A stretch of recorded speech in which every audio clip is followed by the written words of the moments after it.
Hi guys! Mabuhay sa inyo lahat and welcome back to our channel. It's more fun in the kitchen. My name is Mama Shirley.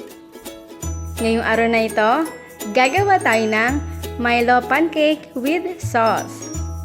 Ang eksaktong measurement nito ay makikita sa description box. First, we need to make the Milo sauce. Paghaluin ng Milo, milk, haluin ito. Then, set this aside. And now, let's make the Milo Pancake.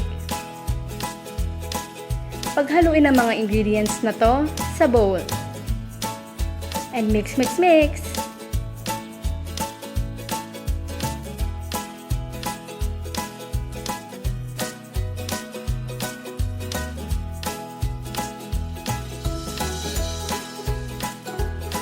Gumamit ako dito ng 1/4 cup to scoop the pancake para pantay-pantay ang sukat nito. Over low medium heat in preheated pan, lutuin natin ito for few minutes.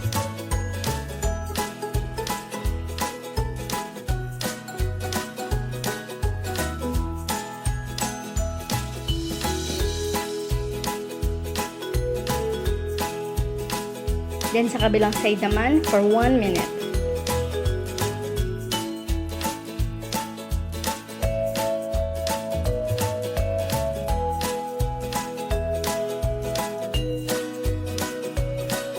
And now it's done! Our super yummy Milo Pancake with sauce.